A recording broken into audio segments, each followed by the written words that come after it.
I think today people worry a lot about the world, about the economy, China, economy in the world, but I'm a very optimistic. When people start to worry, that is the opportunity is. Right? I worry about the blood testing, and she created good things. And I think great innovations, great companies always happen in the tough times. Life's like the music. You have up, you have a down, you have a long, you have a short notes. And I like the American movie. Life is like a box of chocolate. You never know what you're going to get, right?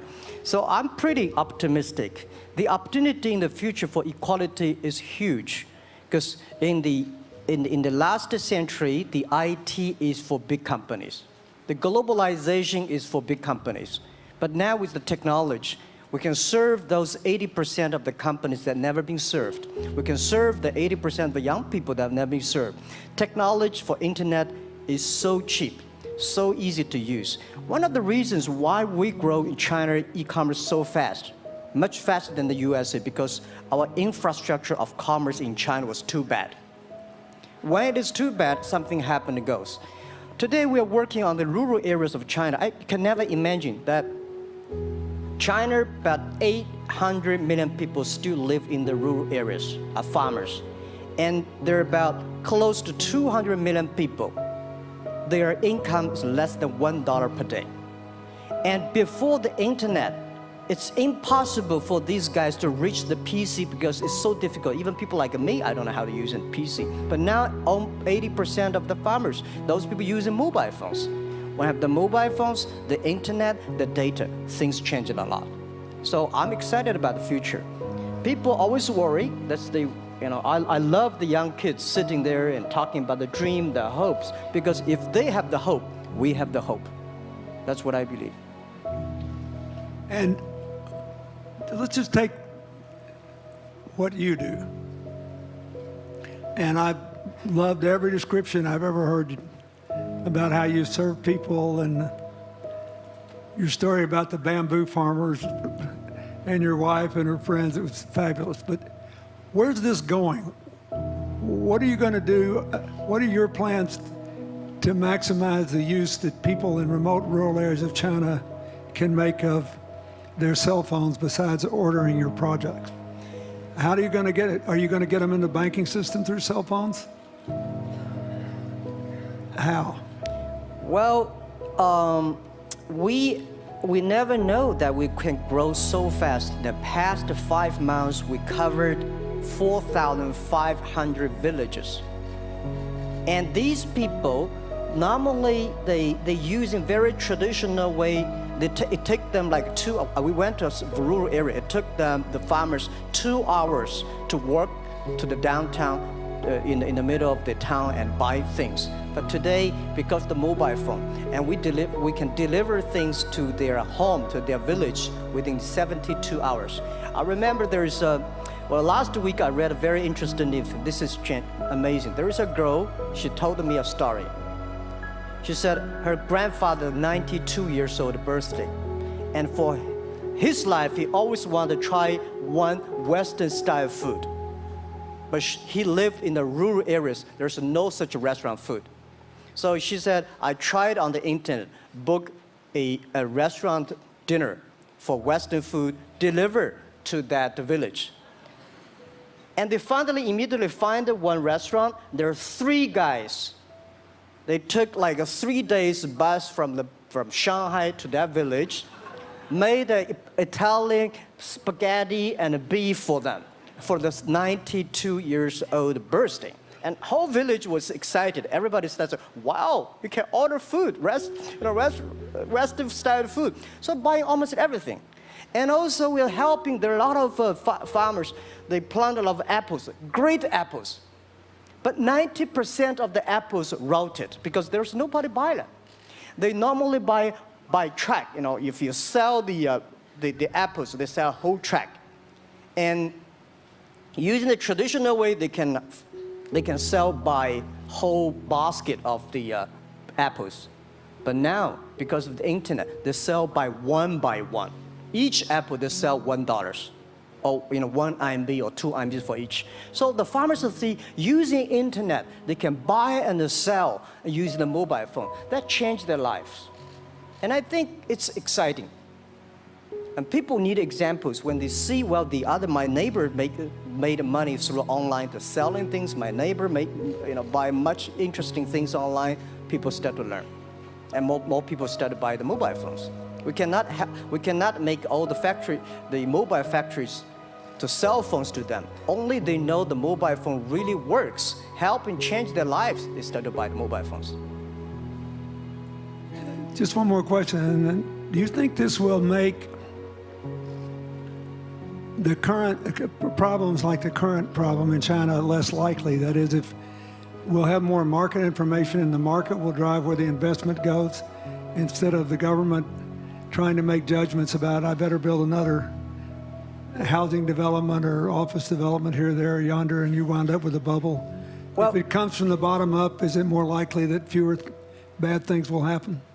Yeah, I think the last week I was in Seattle discussing about the China economy. I think you American people worry too much about the China economy. Well, you see, every time when you start to worry about China, China goes better. Every time you think China is in problem, we'll get better. But when you have to say, you have a high expectation of China, China always a problem. Like parents have the expectation of the kids, are the same. But there's a big difference between American consumption, because people say, well, the economy is bad, so China consumption will be good low. No, totally different. You Americans love to spend tomorrow's money. And the other people's money, maybe. Or maybe the children's money. We Chinese love to save money. We are probably the largest country, the safe deposit in the whole world because we've been poor for so many years. When we make money, we put in the banks, because someday we know the disaster is coming, so we can spend the money. So when the economy is bad, we still have the money to spend. You guys probably don't. You worry. And the second thing is that China been focusing on developing for the past 30 years. China government so strong on investment, so strong on exporting, but they are too weak on the domestic consumptions. Domestic consumption is not driven by government, it's driven by entrepreneurship, driven by the market, not the government. So in the past 20 years, government is so strong. Now they're getting weak. It's our opportunity. It's our showtime to see the market economy, entrepreneurship, how we can develop the real consumption. I think if the China developed the great consumption, we have a 300 million middle class. In next 15 to 20 years, we're going to have 500 million middle class. We need to import a lot. So when we start to import, that's great. I worry a lot when we export. When we export, we got a terrible sky, we have a terrible water, we have a terrible environment. When we start to import, we got to be better. So that's all the great opportunity, guys. Be happy about that. I'm serious. I agree with that. I'm serious, yeah. Worry about yourself, don't worry about the others. The reason some of us worry about China is we depend on you to buy our debt. However, I tried to be more Chinese when I was president. I saved a lot of money, so good. Good. But I just wanted you to say that because I really believe that. I mean, I think you're absolutely right. The trend toward greater internal consumption I think, will remain unbroken in spite of whatever the difficulties are in the next few months. I think it's important not to overreact. You can't break the trend. You've got to clean up the land from chemical contaminants. You've got to clean up the air. You're going to do it. Yep. And a lot of Chinese will make a lot of money out of that. There'll be a lot of great new companies, and there'll be opportunities to import from other places. Yeah. So can you discuss your theory of what you're doing and other things in terms of whether it advances equal opportunity and social solidarity Tell them what you think's going to happen. And what other kinds of, when your opening remarks, you just said technology is going to be active in this way in other areas of the economy. What do you think the next big opportunities are? But first, tell them just in 2 sentences what you're doing, because Jack and I know, and we haven't been clear enough. Explain it, and explain how you think that advances social solidarity and equality of opportunity. Our work is in the belief that access to health information is a basic human right, and that lab information, particularly because lab data drives 70% of clinical decisions, needs to be accessible to people before they're sick. So if you look at the word diagnose in the dictionary today, it says to determine the presence of disease from symptoms, which means by definition, we're determining that people are sick once a disease has already progressed. And our work is in being able to make lab testing accessible to people in time for therapy to be effected, and to do that in a way in which every person, irrespective of their insurance status, irrespective of where they live, can afford the ability to get a test done. So that means, in our case, we've invested the last 12 years in now developing hundreds of tests, many of which are less than $10. So $2 tests in the United States. And I think one of the amazing things about this country is that we have such an incredible ecosystem for fueling creativity, and that creativity can create new markets. So in answer to your question about the market being able to conform itself to social good, I think the creativity that goes into creating these new technologies creates new markets in and of themselves. And our basic belief is that those new markets come from empowering individuals and enfranchising individuals and trusting that individuals have the capability to engage with information, and in accessing that information, beginning to take control of their own outcomes and their own health outcomes, and in doing so, changing the way our healthcare system works. Think what this could mean for rural China, Yeah. for rural India, for Native American reservations in America, for the Mississippi Delta, for the remote areas of where all the jobs were lost from coal. You're all of a sudden giving people information, and one of the most important things I think we did in my second term as president in the healthcare front was develop this diabetes self-care program, and all of a sudden you could be, Jack's company could be delivering the means to self-care based on your test. I mean, I think that this is a very big deal. We all want to live as long and as well as we can, and Craig Venner was here, we were joking about whether we'd make it to 100, but in the meanwhile, you want to keep people healthy, and if they're sick, you want to intervene early, not late. Yeah. Well, and if you look at, the ability to engage with this information, we have a $4 trillion healthcare problem in this country. 20% of it is type 2 diabetes, which is reversible. And we have 90 million Americans who do not know they are pre-diabetic. But access to information and the ability to engage with that information is the foundation for being able to change those outcomes and cost, right?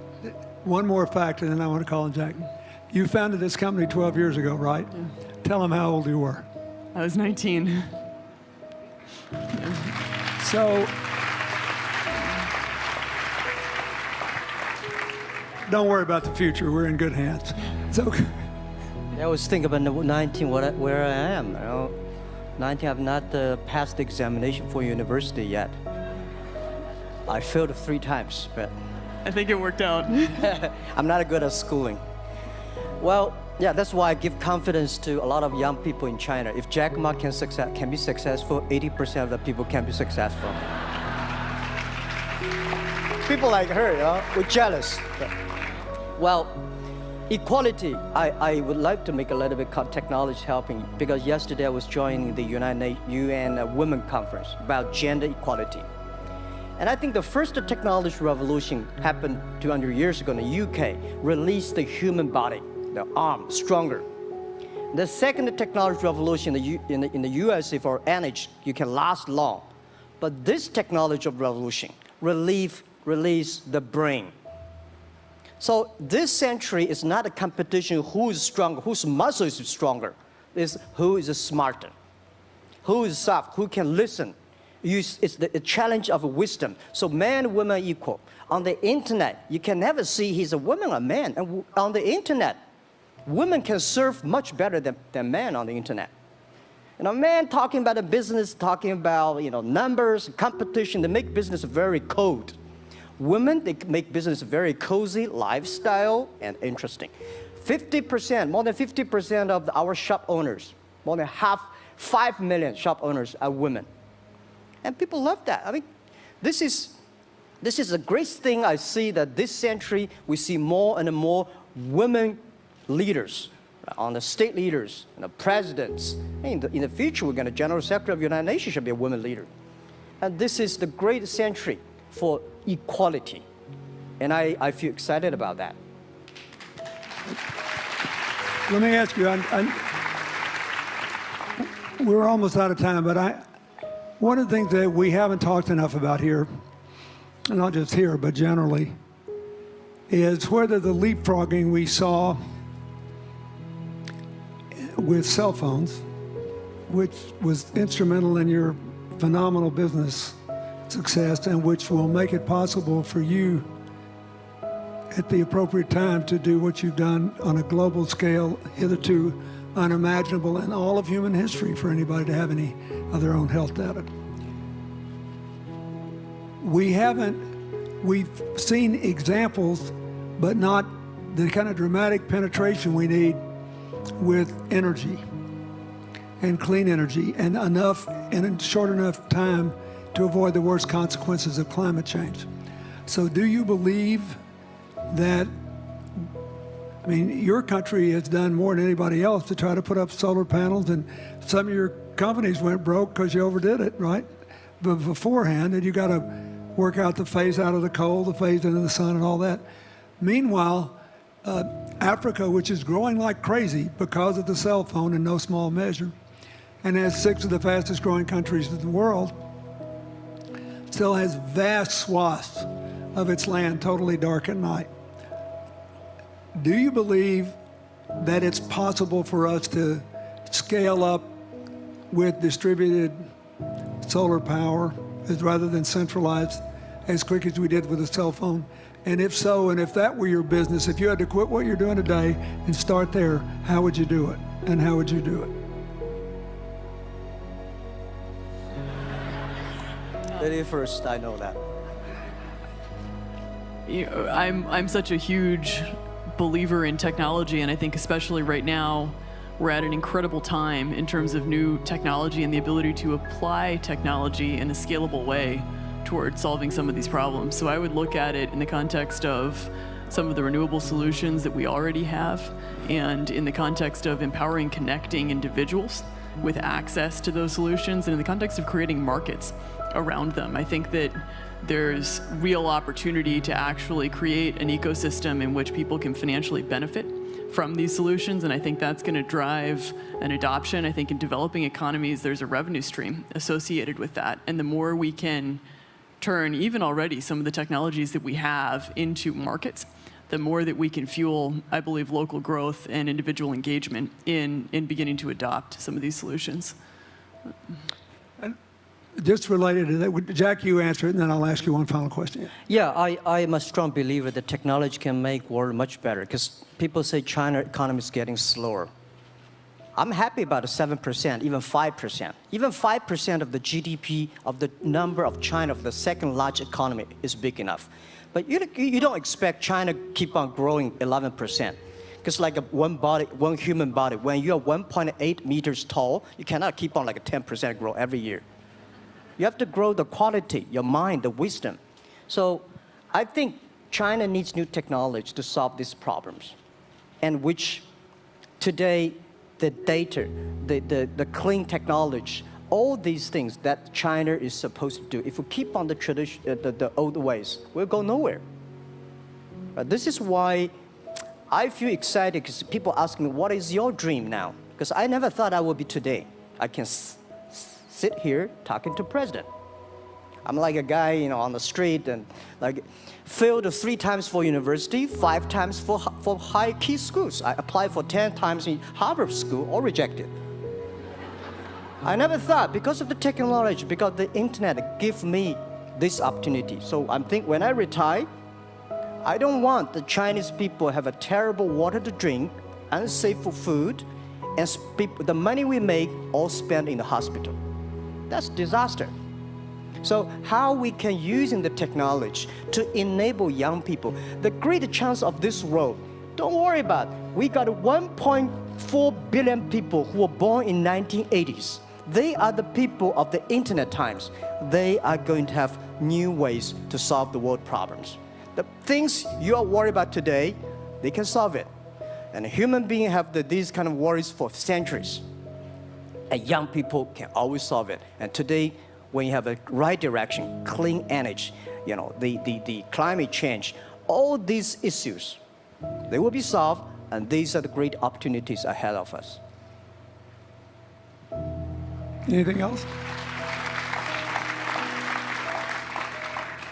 I agree with that. I think the more we can enfranchise people, the more we can create ecosystems in which individuals are empowered, the more we give rights to individuals to be able to build businesses, to be able to pursue the economic benefit of technologies, the more you see these markets change. Before they leave the stage, I want you to look at them. And I want you to think about the time we have had to spend here dealing with the refugee problems in Syria and Lebanon. Stand up, Elias. This is my friend Elias Bousab. He is the education minister in Lebanon. He's got to educate all these kids. And so he left a miracle that very much reflects the lives that Elizabeth and Jack have lived. He was in a very responsible position at the American University of Dubai. They started bringing American scholars over there to live in an Arabic culture. He did all these wonderful things. Lebanon got in trouble. He went home to save his country. What is the difference? How much more could he and every smart Lebanese person do if they could focus on these things? And why can he not?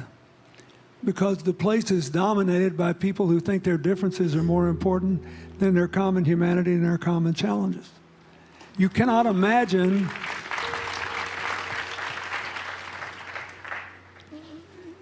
Jack Ma's proud of being Chinese. I like that. He never hid it. He's happy about it. I'm proud to be a global citizen too. Yeah. Yeah. And I imagine Elizabeth's proud to be a blonde-haired, blue-eyed American techno whiz from Northern California.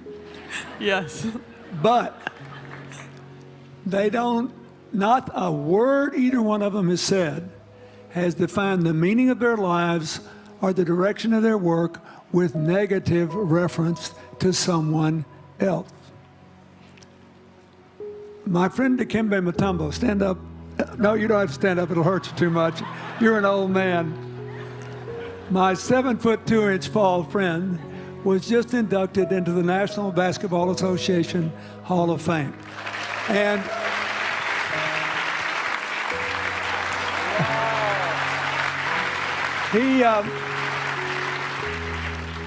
my family, my whole family loves him. And I have seen how much he has given back to his native country, Congo, which has been so troubled. I've known him a long time. We both went to Georgetown University. I did before he was born, I think. I've never heard him say a resentful thing about anybody. I have seen him give and give and give, and try to give the people in his native land opportunities. Why am I telling you this? He's had a good life because he never defined his life with negative reference to anybody else. He never begrudged anybody else's success, and he thought he had an obligation to help other people. I'm telling you, we are back in a time of collective global insecurity where the main struggle is the oldest one in human history, just in modern techno realities. I mean, if you were trying to build the Middle East, you would think about our permanent sponsor here, the ambassador from Oman, who her government tried to help head off a calamitous war in the Middle East over the nuclear issue in Iran. We all pray to God that it'll work out all right, and the lead she made. You look around all these places, wherever people are putting aside their differences and working together, good things are happening.